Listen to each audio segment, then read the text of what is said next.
Once upon a time there was a little, nice girl. She was sweet to everyone who only saw her. But she was the loveliest and dearest of all to her grandmother, who did not even know what to give her beloved granddaughter. Once she gave her a red velvet hat. And since this hat was very suitable for her, and she did not want to wear anything else, they began to call her Little Red Riding Hood. Once her mother asked to take a piece of cake and a bottle of wine to her grandmother. They say that she is both sick and weak, it will be good for her. She ordered my mother not to run away from the road, otherwise she would fall and break the bottle, and then grandmother would get nothing. And when she comes to her grandmother, so that she does not forget to say hello to her. Little Red Riding Hood obeyed, took the presents and set off. And my grandmother lived already behind the forest, half an hour walk from the village. And as soon as Little Red Riding Hood entered the forest, she met a wolf. The girl, however, did not know what kind of fierce beast it was, and was not in the least afraid of him. She greeted politely. The wolf also behaved very decently, so Little Red Riding Hood told the wolf that she was bringing gifts to her beloved grandmother. And while she was telling how to get to her grandmother's house, the wolf thought to himself how he could eat not only the old woman, but also a pretty girl. And then the wolf thought of showing Little Red Riding Hood a huge meadow with beautiful flowers. Little Red Riding Hood, as she looked at the many wonderful flowers, thought that it would be nice to bring grandmother a fresh bunch of flowers, because that would also please her. Yes, and ran away from the road to the side, and began to collect flowers. Slightly picking one flower, as the other beckons her, it is even better, and she will run after that. And so it went further and further into the depths of the forest. And the wolf ran straight to grandmother's house and knocked on the door. Grandma asked who was there. And the wolf replied in a thin voice that it was Little Red Riding Hood who brought the pie and wine. The old woman believed and ordered to press on the latch and enter. The wolf pressed the latch, the door flew open, and he ran to his grandmother's hut. He rushed to grandmother's bed and swallowed it at once. Then he put on his grandmother's dress and her cap on her head, went to bed and waited. Meanwhile, Little Red Riding Hood ran and ran after flowers, and when she collected as many of them as she could carry, then she again remembered about her grandmother and went to her house. She was very surprised that the door was wide open, and when she entered the room, she called out to her grandmother.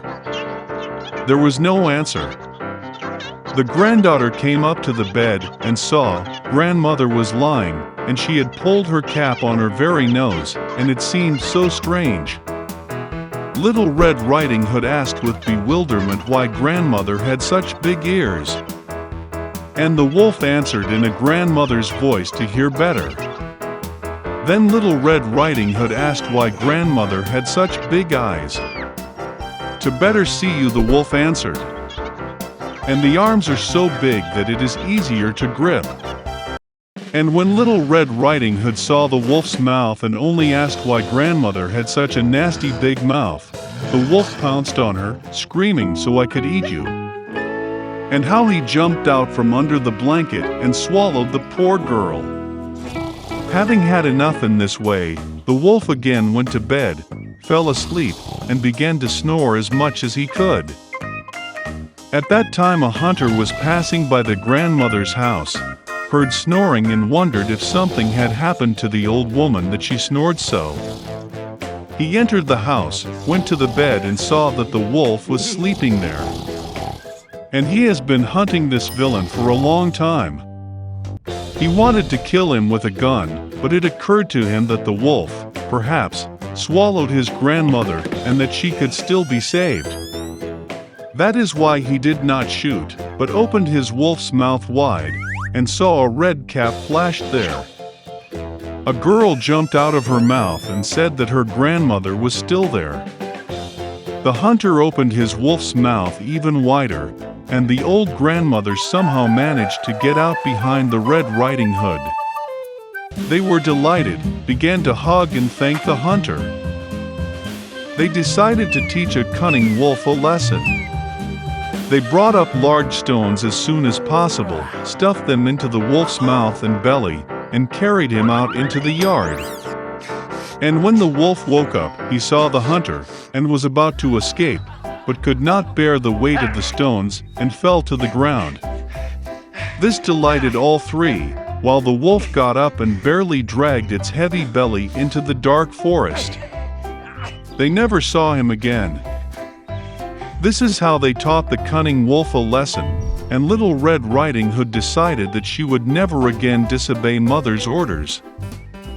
In one big city, two poor children lived in the neighborhood, Kai and Gerda, who loved each other like brother and sister.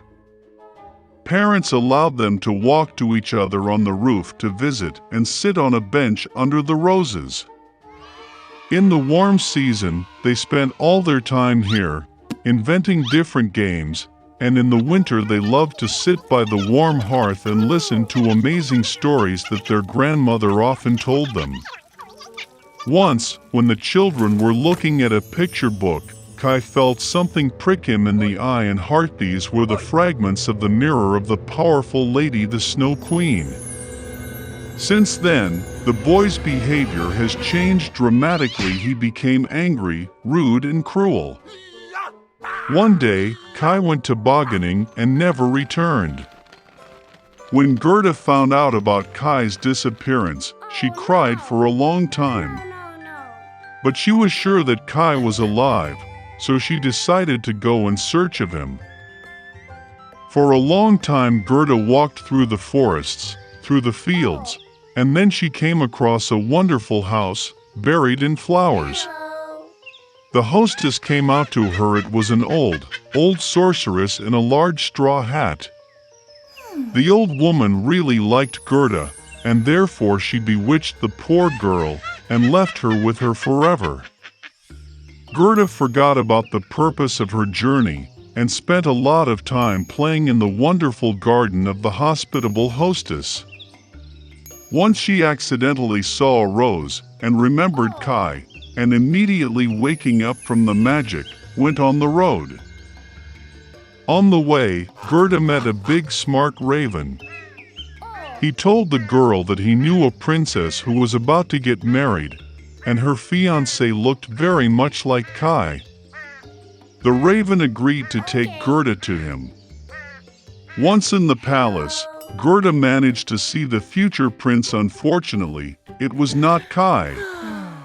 The princess, having heard the sad story of the girl, presented her with a golden carriage with a coachman and servants, as well as shoes, a muff, and a wonderful dress.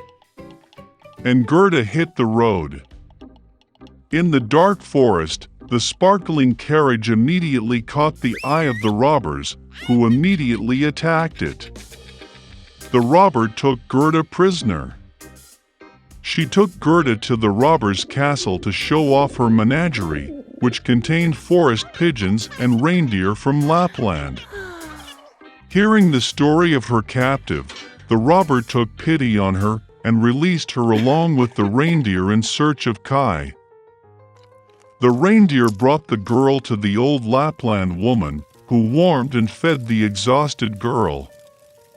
She wrote a few words on a dried cod to her friend Finn, who lived near the Snow Queen's palace, asking to help the girl.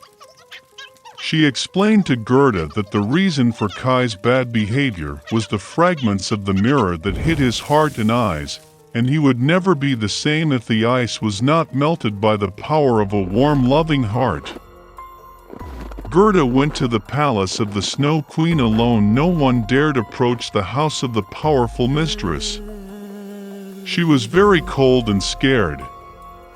Finding herself in the castle, Gerda was surprised how cold, deserted, and dead he was. Soon she noticed Kai, who turned completely blue, almost blackened from the cold. The boy sat in a corner and tried to lay out the word eternity from the ice floes, because in this case he would have received the whole world and a pair of new skates as a gift from the Snow Queen.